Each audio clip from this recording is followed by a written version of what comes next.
નમસ્તે મિત્રો, ટાટ સેકન્ડરીની તૈયારી કરતા છો, તમે ટાટ હાયર સેકન્ડરીની તૈયારી કરતા છો, તમે ટેટ 2 ની તૈયારી કરતા છો, તો તમારા માટે ખૂબ જ અગત્યનો ટોપિક અધ્યાપન કૌશલ્ય, જે દરેક પેપરમાં એક પ્રશ્ન લઈને આવે જ છે, એ ટોપિકની આજે આપણે ચર્ચા કરવાના છે. ખૂબ જ મજાનો ટોપિક છે. આપણે ફટાફટ ચાલુ કરી દઈએ. બરાબર, સમય તો બગાડવાનો આવે જ નહીં આપણે. ઓકે, ચાલો તો શરૂઆત કરી નાખીએ આપણે અધ્યાપન કૌશલ્ય. તો અધ્યાપન કૌશલ્યની વાત કરીએ તો અધ્યાપન કૌશલ્ય જે છે એટલે કે અધ્યાપન કૌશલ્યનું જે પૃથ્થકરણ છે, જે એને જુદા જુદા પાડેલા છે, જુદા જુદા જે પાડેલા છે, આપણે દેશી ભાષામાં બોલીએ ને જુદા પાડવું, દેશી ભાષામાં આપણે બોલીએ ને જુદા પાડવું, પૃથ્થકરણ કરવું. બરાબર, તો એ કોણે કર્યું? તો સ્ટેનફોર્ડ યુનિવર્સિટી, જે કેલિફોર્નિયામાં આવેલી છે, અને અમેરિકાની મિશિગન યુનિવર્સિટીના પ્રોફેસર નેડ ફ્લેન્ડર્સ આવી ગયા. આપણે ચર્ચા કરીને લાસ્ટ લેક્ચરમાં, બરાબર છે, તે Ned Flanders university, Stanford university, Michigan university, સાથે સાથે ઇન્સ્ટિટ્યૂટ ફોર ટીચર એજ્યુકેશન, આ બધાએ ભેગા થઈને અધ્યાપન કૌશલ્યના પૃથ્થકરણ કર્યા અને ભાગ જુદા જુદા કર્યા અને 22 કૌશલ્ય, આંકડો યાદ રાખજો, કેટલા કૌશલ્ય? તો 22 કૌશલ્ય, એની આપણે ચર્ચા કરવાના છે. બરાબર, જો ભારતમાં કઈ યુનિવર્સિટી? તો MS university, Maharaja Sayajirao Gaekwad university, Baroda એટલે કે વડોદરા. બરાબર, institute of advance studies in education દ્વારા એમણે પણ આમાં સહાય કરી અને આપણી સામે 22 કૌશલ્ય લઈને આવ્યા. આ 22 કૌશલ્ય શિક્ષકે પોતાનામાં ખીલવવા જોઈએ. BEd ની તાલીમ લો, DLED ની તાલીમ લો, તો આ બધા 22 કૌશલ્ય પર, આ આખી તાલીમ 22 કૌશલ્ય પર ફોકસ હોય છે.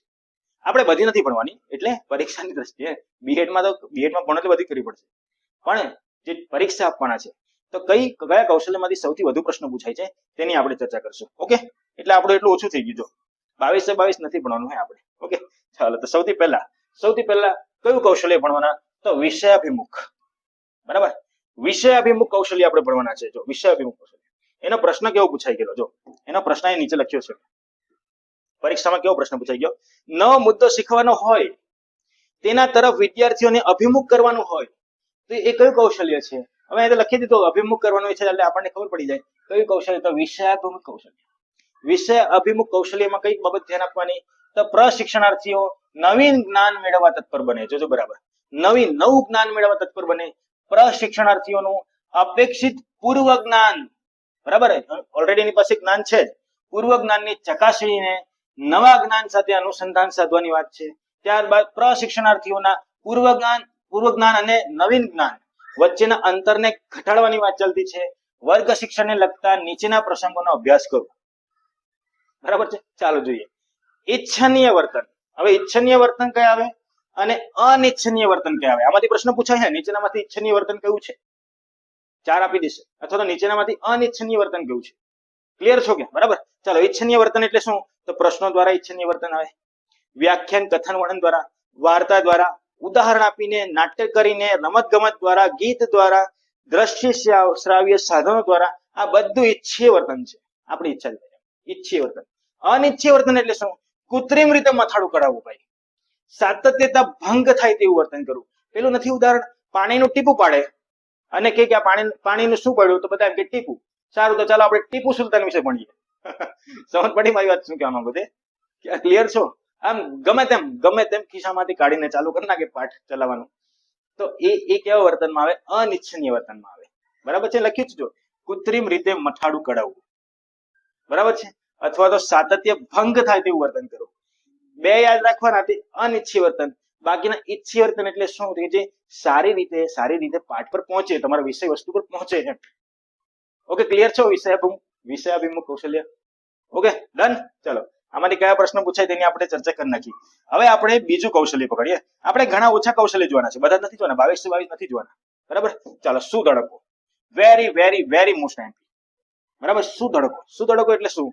કે આપણે નથી પાઠમાં, વર્ગમાં ભણાવીએ ત્યારે કોઈ છોકરો સરસ જવાબ આપે તો આપણે એને કેટલું સરસ સુધડક આપીએ, વેરી ગુડ, શાબાશ, તો બહુ સરસ જવાબ આપ્યો, આવું બોલીએ ને. અને સહેલામાં સહેલો જવાબ જો ના બોલે તો આપણે કયા સુધડકો આપીએ? તમને બધાને ખબર જ છે. બરાબર, બેસી જા ગધેડા, તને કઈ ખબર નથી પડતી ને આ કેવી ઉપમા આપણે આપીએ. બરાબર છે, ઓકે. તો સુધડકો જો કેટલા પ્રકારના છે? તો 2 પ્રકારના. એક તો હકારાત્મક અને બીજું કયું છે? તો નકારાત્મક. હકારાત્મકમાં પણ 2, શાબ્દિક અને અશાબ્દિક. શાબ્દિક એટલે શબ્દ વડે એને તમે શું ધડક આપશો? સારા, સારા. જો ઉત્તમ, ખૂબ સરસ, શાબાશ, વેરી ગુડ, એક્સલન્ટ, બરાબર છે, વાહ, સરસ. મારી વાત સમજાઈ? બરાબર છે. આપણે શબ્દ દ્વારા જે શું ધડક આપી હતી. અશાબ્દિક રીતે સારા સુધડકો, જો હકારાત્મક સુધડકો અશાબ્દિક રીતે કહ્યું તો હકારમાં સ્મિત કરે. મારી વાત સમજી? પીત થપધપાવે. જ્યારે શબ્દનો પ્રયોગ નથી કરતો પણ વિદ્યાર્થીને સારું લાગે એવા સુધડકો આપે, એને અશાબ્દિક સુધડકો. તો પ્રશ્ન કેવો પૂછાય? તમને પ્રશ્ન પૂછાશે નીચેનામાંથી અશાબ્દિક સુધડકો કયા છે? અશાબ્દિક હકારાત્મક સુધડકો કયા છે? અશાબ્દિક નકારાત્મક સુધડકો કયા છે? જો બધા લખ્યા છે. ચાલો હવે નકારાત્મક પર આવીએ. શાબ્દિક, નકારાત્મક શાબ્દિક. નકારાત્મક શાબ્દિક એટલે મેં તમને કીધું તેમ આપણે ઘણી વાર બોલીએ બેવકૂફ, ઠોઠ છે, અરે નંગ છે, ઉલ્લુનો પઠ્ઠો છે, પછી તો પ્રાણીઓ સાથે સરખાવીએ, ગધેડો છે, આમ છે, તેમ છે, બધું ગમે તેમ બિચારાને બોલી પાડી. આ કેવા સુધડકો છે? નકારાત્મક સુધડકો અને પાછા શાબ્દિક કે શબ્દ વડે આપે. અને અશાબ્દિક શબ્દની જરૂર નથી પડતી છતાં વિદ્યાર્થીને ખોટું લાગી જાય. આંખો કાઢવી, દસ્તર પછાડવું, ગુસ્સા સાથે જોવું, બરાબર છે, ભવા ચડાવવા, આ બધા સુધડકો કેવા છે? અશાબ્દિક. ખોટો જવાબ આપે ને આમ કરીને દોરા કરે એમ જોયા કરીએ એટલે છોકરાને ખબર પડી કે આ ખોટો બોલ્યા આપણે. સમજ પડી? અહીં શબ્દનો પ્રયોગ નથી થયેલો પણ વિદ્યાર્થીને ખીજવાતા છે તો એ નકારાત્મક થયું. ઓકે, ડન, બરાબર. ચાલો, તો આ થઈ ગયું અશાબ્દિક સુધડકો. લેક્ચર આખો જોજો ભાઈ, કંટાળીને મૂકી ન દીધા. બરાબર, લેક્ચર આખો જોજો, કંટાળીને પછી મૂકી દેશો પછી ખબર પડશે કે આના પછીના વિડીયોમાંથી બધા પ્રશ્નો પૂછાયા તો કેવી હાલત થઈ જાય. એટલે લેક્ચર પૂરેપૂરો જોવો. બરાબર, મૂવી તો આપણે કેવું 3 કલાકનું મૂવી છોડો, સિરીઝ જોવા બેસીએ તો કેટલા કલાકોની સિરીઝ જોઈ કાઢીએ આપણે. બરાબર, તો 15-20 મિનિટના લેક્ચર એમાંથી જે આપણને માર્ક્સ મળતા હોય, એનાથી જે આપણને નોકરી મળતી હોય તો પછી લેક્ચર તમારે ધ્યાનથી જોવું પડે. બરાબર છે? ઓકે, ચાલો આગળ વધીએ આપણે. ચાલો, પ્રશ્ન પ્રવાહિતા કૌશલ્ય. પ્રશ્ન પ્રવાહિતા કૌશલ્ય એટલે શિક્ષકને પ્રશ્ન કેવી રીતે પૂછવાનું છે તે આવડત હોવી જ જોઈએ. તમે બધાએ પાઠ આપેલા છે, એમાં તમારી સામે જે જજ બેસેલા હોય છે, બરાબર છે, જજ એટલે કે આપણા બીએડ ના જે સર ટીચર લોકો છે તે આપણી જનરલમાં બધા ગ્રેડ ને બધું લખે અને નીચે આપણા હકારાત્મક પાસા નકારાત્મક પાસા લખે તો આપણાથી કદાચ એવા પ્રશ્ન પૂછાઈ જાય કે એનો જવાબ હા કે નામાં જ આવતો હોય તો સ્પેશિયલ લખે હા કે નામાં જવાબ આવે તેવા પ્રશ્નો પૂછવા નહીં. એવું લખી આપે કે નહીં લખી આપે? યાદ કરો તમે એ દિવસ. બરાબર છે?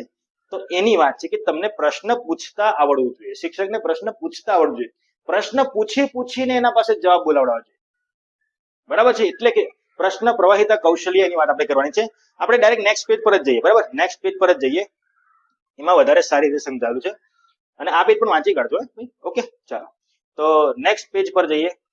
નેક્સ્ટ પેજ પર શું લખેલું છે? જો એકલા ક્વેશ્ચન માર્ક જ દેખાતા છે. બરાબર, કેવા પ્રશ્ન ના પૂછવા જોઈએ? જો પ્રશ્ન ફલસ્ફૂર્તિ, કેવા પ્રશ્ન પૂછવાનું આપણે ટાળવું જોઈએ?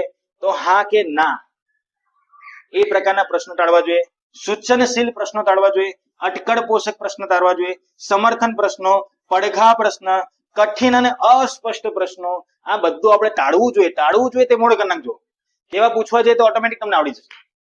આપણે કેવા પ્રશ્ન પૂછવા જોઈએ તો આવડી જશે, પણ કેવા પ્રશ્ન ન પૂછવા જોઈએ એ ખાસ યાદ રાખજો. સવાલ અહીંયાથી બનશે ભાઈ, સવાલ અહીંયાથી બનશે. ઓકે, બરાબર. તો કેટલા કૌશલ્ય જોઈ ગયા? વિષય અભિમુખ કૌશલ્ય જોઈ ગયા, સુધડક કૌશલ્ય જોઈ ગયા, પ્રશ્ન પ્રવાહિતા એ કૌશલ્ય આપણે જોઈ ગયા. બરાબર છે? 3 કૌશલ્ય જોઈ ગયા. 22 આપણે નથી ભણવાના. આપણે ખાલી 3 કૌશલ્ય અને છેલ્લું કૌશલ્ય કાપા કાર્ય. કાપા કાર્યની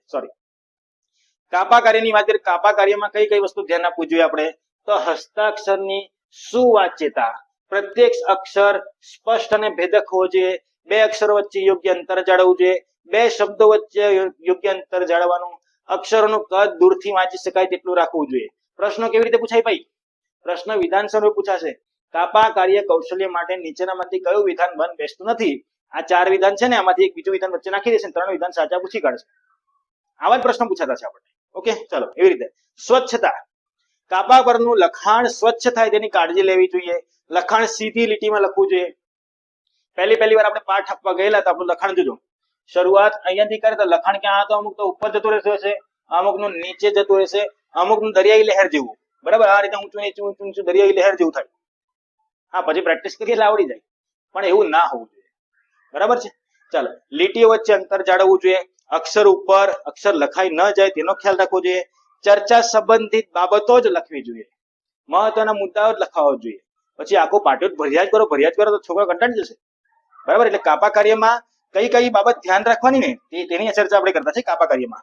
ઓકે, બીજી પણ ધ્યાન રાખવા જેવી બાબત છે. છેલ્લું પેજ જ છે હવે આપણું, પછી આપણે લેક્ચર પૂરો. બરાબર, ચાલો. ઓકે, ચાલો. યથાર્થતા, યથાર્થ એટલે મુદ્દાઓ તાર્કિક ક્રમ મુજબ લખવા જોઈએ, મુદ્દાઓમાં સાતત્ય જળવાવું જોઈએ, રંગીન ચોકનો ઉપયોગ થવો જોઈએ, મહત્વના મુદ્દાઓ અધોરેખિત થવા જોઈએ. બરાબર છે. અપ્રસ્તુત બાબતો શું કરવી તો ન લખવી જોઈએ. મેં વાંચીને બતાવતો છું, બધું વાંચીને બતાવતો છું, એટલે સમજજો કે આ બધા વિધાનમાંથી પ્રશ્ન પૂછાય એવું છે એટલે વાંચીને બતાવતો છું. કે મેં વિડીયો લાંબો કરવા માટે નથી વાંચતો. એવું તો આગળ બી ઘણી બધી થિયરી આવી હતી, બધી વાંચી, બધી નથી વાંચી, પણ આમાંથી આવા વિધાન પૂછાતા છે એટલે મેં બધા વિધાન વાંચતો છું. ક્લિયર છો કે? ઓકે, બરાબર, ધ્યાન આપજો. પ્રકીર્ણ બાબતો, હવે 4 બાબતો જોઈએ આપણે. તો એક મુદ્દો આપી દેશે, આ કાપા કરીને કઈ બાબતોમાં આવે છે, શું કરી લો આન્સર. મારી વાત સમજાઈ ગઈ? બરાબર, ચાલો તો જો બરાબર. પ્રકીર્ણ બાબતો એટલે કઈ? લેખન માટે કાપાનો ઉપયોગ કરતા પહેલા ફલકની સ્વચ્છતા તપાસવી, કે આપણું બોર્ડ સાફ છે, ભૂરું ભૂરું સફેદ સફેદ બોર્ડ થઈ ગયેલું, તેના પર લખ્યા કરે છેલ્લી બેન્ચના છોકરાને વંચાય જ નહીં, પછી ક્યાંથી આવડે એને? બરાબર, ચાલો. શિક્ષકે પૂરતી સંખ્યામાં ચોક રાખવા, લેખન માટે કાપાનો ઉપયોગ કર્યા પછી તેને તરત સ્વચ્છ કરવું, શિક્ષકે કાપા અને વિદ્યાર્થી વચ્ચે આવવાનું ટાળવું જોઈએ. જો બરાબર, પછી શિક્ષક એક જ જગ્યા પર આમ કરીને ઉભા રહી જાય અને ભાઈ ત્યાં લખ્યા કરે, છોકરાને દેખાય જ નહીં શું લખતા છે. બરાબર, છોકરાને ખબર નહીં પડે શું લખતા છે. ઓકે, ચાલો. લખતી વખતે ચોકનો અવાજ ન થવો જોઈએ, ચુઈ ચુઈ ચુઈ અવાજ છે ને તેવો નહીં થવો જોઈએ. બરાબર, યોગ્ય પ્રમાણમાં ભાર દઈને લખવું, કાપા સાફ કરતી વખતે રચકણો ઉડાડવી ન જોઈએ. હવે તો નોન ડસ્ટ ચોક આવી ગયા, નોન ડસ્ટ ચોક તો છોડો, હવે તો સ્માર્ટ બોર્ડ આવી ગયા બધી સ્કૂલમાં સરકારશ્રી તરફથી. બરાબર છે, ચાલો. લખાણમાં વિષય વસ્તુ અને વ્યાકરણ દ્રષ્ટિએ ભૂલ ન થાય તેની કાળજી લેવી જોઈએ. પાઠના વિકાસની સાથે જ કાપાની નોંધ વિકસાવવી જોઈએ. આ આપણું છેલ્લું કૌશલ્ય. ટૂંકમાં આપણે 22 કૌશલ્યમાંથી 4 કૌશલ્ય ભણ્યા. 4 કૌશલ્ય એવા કે જેમાંથી પ્રશ્નો પૂછાયેલા છે, ઘણા બધા પ્રશ્નો પૂછાયેલા. ઓકે મિત્રો, તો આપણે અધ્યાપન કૌશલ્યનો ટોપિક અહીં પૂરો કરીએ. આ લેક્ચર જોજો, આમાંથી પ્રશ્નો પૂછાશે એટલે બરાબર જોજો. ઓકે, જય હિન્દ.